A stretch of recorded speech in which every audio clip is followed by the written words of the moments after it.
Bonjour à toutes et à tous. Je suis ravi de recevoir encore Florence Pousset, pour un complément d'information par rapport au live que nous avions fait il y a quelques jours avec elle et nous allons parler d'un sujet qui m'a particulièrement interloqué. Il s'agit des ondes et notamment des ondes à énergie dirigée et des ondes, voilà, entre guillemets «des attaques» que nous recevons, par les ondes à notre époque. Et donc Florence, on va rentrer directement dans le vif du sujet. On est entouré d'ondes, notamment, 3G, 4G, 5G. À quel point, ces ondes, peuvent nous manipuler et agir, massivement ou de manière globale sur nos comportements? Alors, depuis 1980, nous sommes avec l'arrivée d'internet, nous sommes rentrés dans le monde de l'information et dans le monde, des ondes, plus l'apparition des appareils, des téléphones mobiles et toutes les antennes qui pullulent de plus en plus, sur la terre. Donc les ondes, si je reviens, enfin j'en ai parlé tout l'autre jour, il y a les vibrations que sont émises par, une corde qui bouge, à une certaine fréquence, donc le nombre de vibrations par seconde, et ensuite cette vibration va émettre une onde qui est envoyée, donc en particulier par l'air. Donc il faut savoir que ces ondes, suivant la j'allais dire le nombre de hertz, enfin sa fréquence, vont avoir un effet sur la matière. On sait dès aujourd'hui que les ondes, les fréquences sonores, en particulier la musique, vient modifier notre physiologie.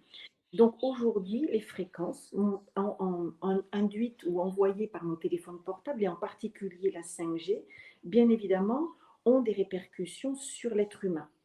À chaque fois qu'il y a eu des grands changements technologiques, ça a eu un impact sur l'espèce humaine et il a fallu plusieurs générations pour que l'humain s'adapte. Parce que heureusement, nous avons des capacités d'adaptation à notre environnement qui sont colossales, c'est ce qu'on appelle l'épigénétique, et ça nécessite plusieurs générations pour qu'on puisse s'adapter, trouver de nouvelles façons de fonctionner. Donc, un des grands, je veux dire, pans d'études aujourd'hui, c'est comment les ondes affectent l'être humain. Et il se trouve que la 5G en particulier est vraiment l'outil idéal pour manipuler les ondes cérébrales.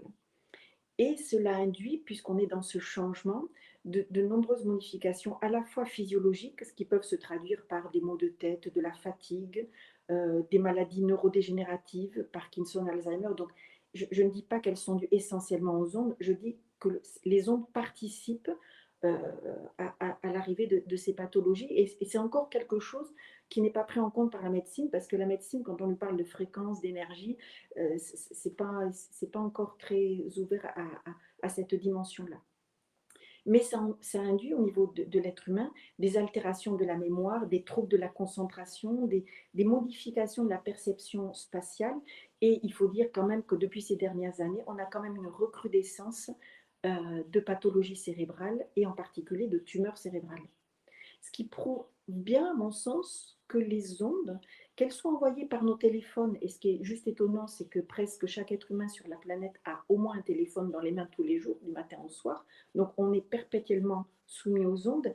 Et moi-même, je suis très étonnée de voir que les personnes dorment encore avec leur téléphone portable sur leur table de nuit et ne prennent pas juste adoptent pas le réflexe de couper leur téléphone, parce que quand on dort, c'est là où notre corps est au repos et c'est là où on est plus susceptible d'être informé par ces ondes, en tout cas de les recevoir à un niveau encore plus profond que lorsqu'on est en état de veille. Alors ça, c'est le côté, perturbateur. Est-ce Oui. qu'il est possible, par exemple avec le concours de certains opérateurs téléphoniques, qu'il y ait une volonté de créer des états collectifs, sur une population, avec les ondes, tu vois? En donnant vraiment une direction de comportement prédéterminée? Alors bien sûr qu'aujourd'hui, la manipulation des ondes euh, peut, bien évidemment, si elle est mal utilisée, parce qu'il y a, on va dire qu'il y a l'utilisation positive, on pourrait mettre les téléphones portables qui nous permettent de communiquer plus facilement. Le côté négatif, c'est l'impact que ça a sur nous. Évidemment, il y a certaines fréquences qui sont positives, d'autres négatives, et on peut mettre une population dans un certain état vibratoire Parce que ces ondes, elles sont invisibles, inodores, incolores.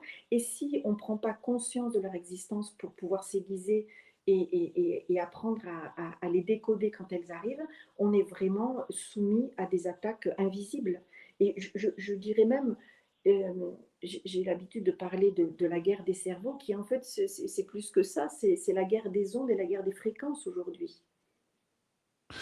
À quel point on peut faire quelque chose? Alors, on va parler de ton atelier. Tu nous proposes un atelier, je crois que c'est jeudi, où on va voir un petit peu tout ça. À quel point on peut agir là-dessus, grâce à ton atelier? À quel point on peut agir dessus, même par des nouveaux comportements? Alors, les nouveaux comportements, celui dont on entend beaucoup parler, c'est de devenir conscient de qui nous sommes. Donc, devenir conscient, c'est ma définition à moi, je ne définis pas la conscience, je définis devenir conscient, c'est de prendre vraiment la mesure de notre corps physique, qu'est-ce qui se passe, parce que c'est notre outil de travail, notre outil d'éveil sur la planète, de prendre conscience de nos émotions à chaque instant, parce que nos émotions, ce sont des fréquences, prendre conscience de nos pensées qui sont aussi des fréquences. Et nous sommes un ensemble de fréquences vibratoires. Et tant que vous n'avez pas la conscience de ce qui se passe dans votre corps, je vais dire que vous êtes plus influençable et manipulable par des fréquences vibratoires que quelqu'un qui est dans cette présence à soi au quotidien. Je ne dis pas que c'est facile, je dis que c'est un entraînement, que, que, que ça. Voilà, c'est comme le sportif de haut niveau, c'est s'entraîner à cette attention permanente de tous mes corps, physique, émotionnel, mental et énergétique, et aussi de l'environnement dans lequel j'évolue. Parce que euh, eh bien, j'ai mes fréquences intérieures. Je suis bombardée toute la journée, suivant les lieux dans lesquels je me déplace, de certaines de fréquences. Lorsque j'approche d'un pylône pour les ondes, la 5G, ou lorsque je suis près d'un pylône électrique, les fréquences sont complètement différentes, d'une intensité différente, et ça fait de réels dégâts. Et il y a de plus en plus d'études médicales qui montrent que l'impact des antennes 5G sur sur notre physiologie. Il y a eu des études qui ont montré que on avait, lorsque ça a été monté, ces 5G, par exemple, à proximité des écoles, eh bien, ça avait des répercussions non négligeables sur la santé des enfants. Donc, Ouais, donc c'est hyper important. Ce que tu nous proposes, donc, c'est toi accéder à un cerveau multidimensionnel, souveraineté mentale, donc c'est ça dont on parle depuis tout à l'heure, et activation oui, de la glande pinéale. Est-ce que finalement, en mettant plus de présence et en augmentant quelque part notre niveau vibratoire, on va oui, pouvoir moins subir?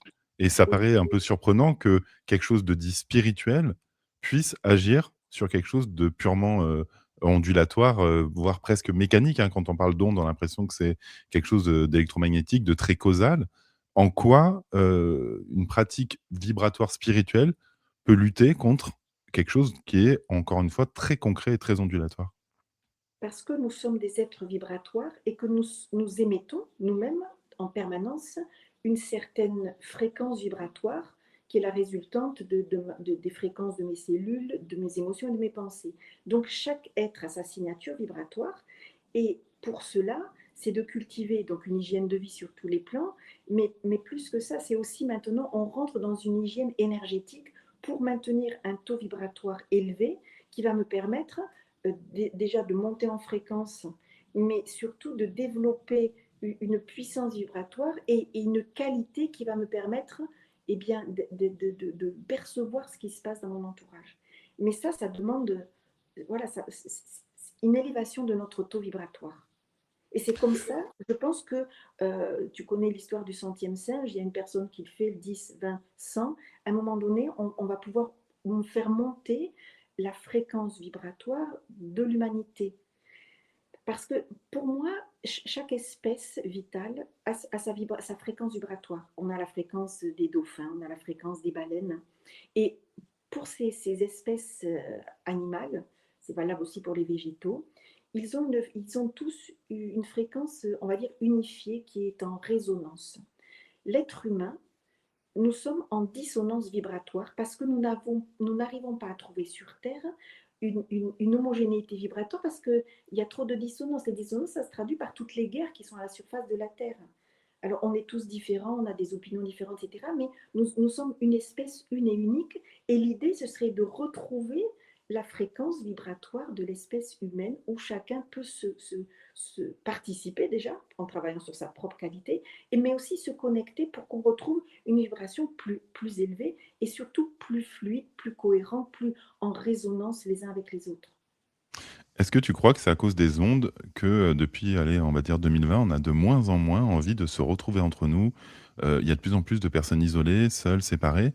Est-ce qu'il peut y avoir des ondes qui nous induisent, de rester chez nous au lieu de se réunir, au lieu de retrouver les autres, en fait?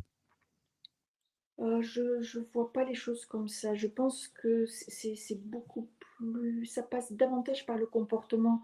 Regarde après le covid, moi les personnes qui venaient me voir dans mon bureau me serraient la main. Aujourd'hui, suite au covid, avec tout ce qu'on nous a infligé avec le masque, de ne pas se toucher pour la transmission et cetera, aujourd'hui les gens ont pris l'habitude spontanée de ne plus se toucher. Donc je pense que c'est plutôt le comportement, consécutif à ce que nous avons vécu que, un processus d'onde.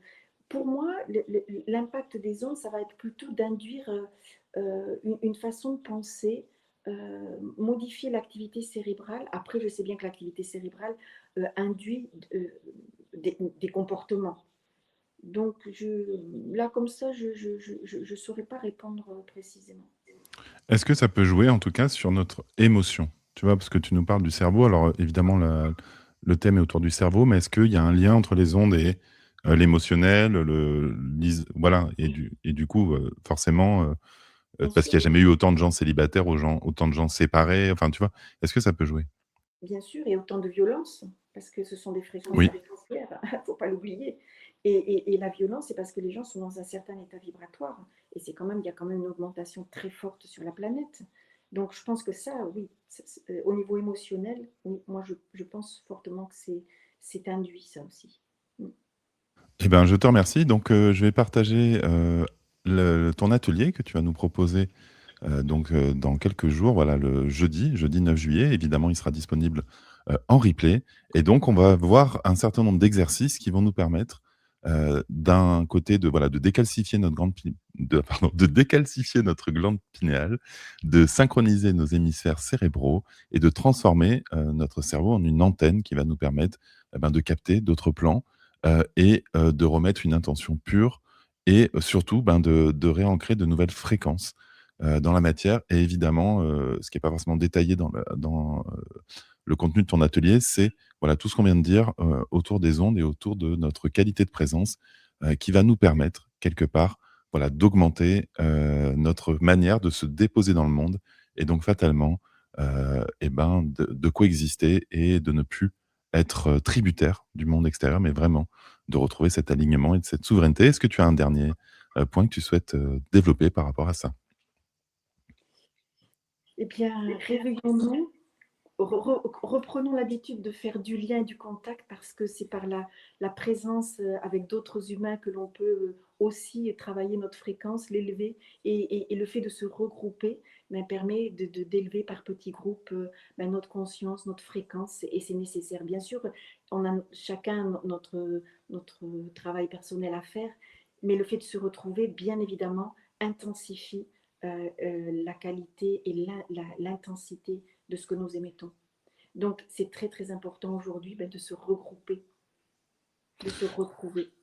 Merci infiniment, Florence. Donc, je redonne la date de ton atelier. Évidemment, on pourra le voir en replay. Vous avez, toutes les informations sous le lien de cette vidéo, et bien évidemment sur le site de Rayonnance TV. On vous retrouve en direct jeudi à 20h30 et en replay pour tous celles et ceux qu'on auront l'appel après. Merci infiniment, Florence, pour ces précisions. C'était une vidéo très courte, mais très intense et très instructive. À bientôt, Florence. Au revoir. Merci, au revoir.